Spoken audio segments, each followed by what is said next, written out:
Welcome to our deep dive into a sometimes really tricky world of social anxiety. I see you brought some super interesting material.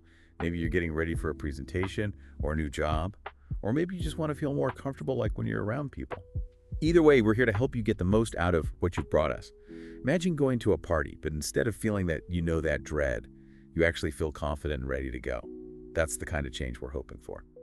Yeah, and one thing that really stood out in the stuff you gave was this study. It found that people with social anxiety often overestimate how negatively others see them. It's almost like they have this internal magnifying glass for criticism. It really distorts how they see themselves. Wow. Internal magnifying glass for criticism. Yeah. That's a powerful way to think about it. hmm And it makes me think of that feeling that everyone's staring at you and judging every little thing you do. So I'm curious, in those moments, what are some of the physical things people actually feel? I imagine it's got to be more than just feeling a little shy. Absolutely. Your material actually mentions some of the classic symptoms. Sweating, shaking that racing heart. It's like your body's alarm system is going haywire, even though you're not really in any danger. But it can also show up in ways that aren't as obvious, like you might get tense muscles or feel dizzy. Some people even have digestive problems. That's wild. It's crazy how much social anxiety can affect your whole body. It's not just in your head or how you feel, it's like a total body experience. Yeah. One of the things you pointed out earlier that really struck me was how avoiding social situations can actually make things worse, even though it makes sense to want to avoid them. Right, and your material touches on that too.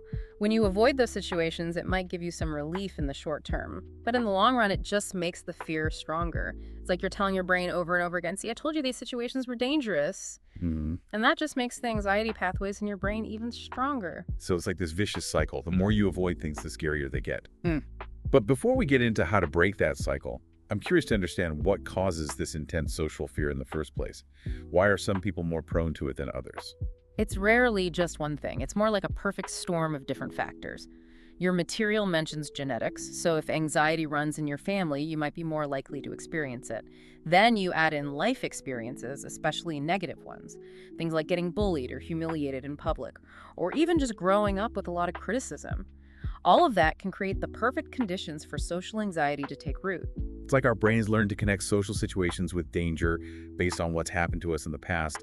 But one thing I find really interesting is that your material also talks about the role of self-criticism and unrealistic expectations. That's a huge piece of the puzzle, and it relates to something called the negative self-schema.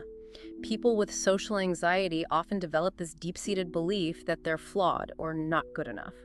And that fuels their fear of being judged. They set these impossibly high standards for themselves and constantly worry about messing up. It's like they're their own worst enemy. They scrutinize themselves in a way they'd never do to anyone else. Exactly. And all that negative self-talk can be incredibly damaging. It's important to remember that social anxiety is a reaction, not who you are as a person. It's something you can learn to manage. I love that way of looking at it. It's not about changing who you are. It's about giving yourself the tools to deal with these tough feelings. Exactly. And speaking of tools, your material highlights some interesting ones, especially when it comes to something called cognitive behavioral therapy. Let's dive into that right after this. We'll be back in a flash with more insights from your deep dive into social anxiety. Okay, so before we took a little break, we were starting to talk about cognitive behavioral therapy, or CBT, as a way to help manage social anxiety. And you actually highlighted some CBT techniques in what you sent. Yeah, and what's interesting is that your material really focuses on how CBT can be used to address what are called social anxiety thought distortions. You know, those automatic negative thoughts that pop up in social situations, like, everybody's staring at me, or I'm going to say something stupid. Yes, yeah, those thoughts are the worst. They can really make you spiral. I'm curious, how does CBT actually help someone deal with those thoughts? Well, CBT basically teaches you to first become aware of those thought patterns, and then you learn to question whether they're really true. So instead of just accepting the thought, everyone's judging me, you might ask yourself, what evidence do I actually have for that? Am I like reading minds? Or could it be that people are more focused on themselves than on me? It's like putting those thoughts on trial and making them prove their case. Exactly. And another CBT technique that your material mentions is called behavioral experiments, which is basically testing out your fears in real life situations. Oh, can you give an example of that? Sure. Let's say you're terrified of making small talk at parties. A behavioral experiment might be to set a goal of starting a conversation with just one new person at the next party you go to. Then you would pay attention to what actually happens. How does the other person respond? Did your biggest fear actually come true? So it's about gathering real-world evidence to challenge those assumptions that are driven by anxiety. And I bet that can be super empowering, to see that your fears often don't match up with reality. But CBT isn't the only tool we have, right? The material you sent also talks about mindfulness and grounding techniques, which seem especially helpful for those moments when anxiety just hits you out of nowhere. Absolutely. Mindfulness is all about bringing your attention to the present moment without judging it. It's like hitting pause on that mental movie of worry and fear, and just noticing what's happening in your body and around you. So it's about shifting your focus from what if to what is. Exactly. And grounding techniques are specific things you can do to help you stay in the present moment, like deep breathing. Slowing down your breath can really calm down your nervous system. You can also try focusing on your senses. What do you see, hear, smell, taste, and touch? I like that you can do those techniques anywhere, anytime, and no one even has to know you're doing them. And what I really appreciate about the material you chose is that it doesn't just list these techniques, it actually gives you specific examples of how to use them in different situations, like job interviews, networking events, or even just chatting with your neighbor. Right. It's about having those tools ready to go and knowing when and how to use them. One technique that stood out to me in your material is progressive muscle relaxation. I haven't heard of that one. Okay. What's that? So it's basically where you tense and then release different muscle groups in your body. It might sound simple, but it's surprisingly effective at releasing tension, which often comes along with social anxiety. So it's like giving yourself a little mini massage to help calm your nerves. I can see how that would be really helpful. But even with all these tools, I imagine there are going to be times when the anxiety takes over. What about those times when you feel like you're taking 2 steps back for every step forward? How can someone stay motivated when that happens? That's where self-compassion comes in. Your material really emphasizes the importance of treating yourself with the same kindness and understanding that you would offer a friend.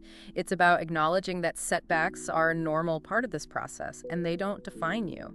So it's about silencing that inner critic and replacing it with a more supportive voice. Exactly. One thing that really resonated with me in your material was this quote from Dr. Kristen Neff. She's a leading researcher on self-compassion. And she says, instead of mercilessly judging and criticizing yourself for your shortcomings or struggles, self-compassion means you are kind and understanding when you face your own failings. After all, whoever said you were supposed to be perfect? That is such a good reminder. We often hold ourselves to these impossible standards and then beat ourselves up when we inevitably don't meet them. I'm curious, have you found that practicing self-compassion has helped you in your own journey with social anxiety? Oh, absolutely. You know, I used to be so hard on myself, especially after social situations where I felt like I hadn't done well, but learning to practice self-compassion has been a total game changer for me. I'd love to hear more about that. What was that process like for you? Well, it was a gradual shift, but it's had a huge impact on my life. It was tough at first. You know, I had to really unlearn a lot of those negative thought patterns. But over time, I started to notice a difference. I was less afraid of making mistakes and more willing to put myself out there. It sounds like you were able to create more space for self-acceptance. And that's a beautiful thing. And I think it connects to something else you mentioned earlier about how self-compassion can actually help us connect with others. When we're less focused on judging ourselves, we're more present and available to the people around us. Exactly. It's like when you're not so caught up in your own head, you can actually see and hear the people you're with. And that's what real connection is all about. Right. Absolutely. And that brings us to another important point from your material. It's this idea of reframing social situations. You know, people with social anxiety often see social interactions as this performance, where they have to be witty and charming and impressive all the time. But what if we started seeing them as opportunities to connect, to share, to just be ourselves? I love that shift from performance to connection. It takes so much pressure off and allows us to be more genuine and vulnerable. But speaking of vulnerability, I think it's important to acknowledge that even with all these tools, there will be times when the anxiety feels really intense. What advice would you give to someone who's feeling that wave of panic rising in the middle of a social situation? Your material talks about a technique called mindful acceptance, which is basically acknowledging the anxiety without trying to fight it. Recognizing that it's a temporary feeling that will pass. It's like watching a wave in the ocean. You don't try to stop it, you just let it roll in and then roll back out. So it's about surrendering to the experience rather than trying to control it. But sometimes even surrendering feels hard. What about those times when you just need to get out of the situation? There's nothing wrong with taking a break if you're feeling overwhelmed. In fact, your material actually suggests having a few escape routes planned out ahead of time, like stepping outside for some fresh air, excusing yourself to the restroom, or even just finding a quiet corner where you can do some deep breathing. It's like giving yourself permission to take care of yourself. Yeah. To step away from a situation that's causing you distress. And I think it's important to mention that seeking professional help is also a sign of strength. If you're struggling to manage your social anxiety on your own, reaching out to a therapist can be incredibly helpful. I completely agree. Therapists are trained to help you understand the root causes of your anxiety, develop personalized coping strategies, and work through any underlying issues that might be contributing to your social fear. This deep dive has been so enlightening, and I really appreciate how you've woven in the listener's own material.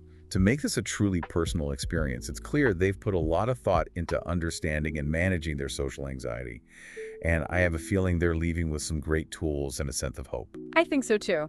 What really stood out to me in their material was the focus on self-compassion and the understanding that this is a journey, not a destination. There will be bumps along the way, but with patience, persistence, and self-kindness, they can navigate those challenges and create a more fulfilling social life. I love that. It's about progress, not perfection. And here's a final thought for our listener.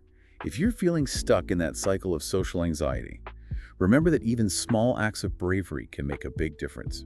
Each time you face a fear, each time you choose self-compassion over self-criticism, you're rewiring your brain and creating new pathways for confidence and connection. That's a great way to put it.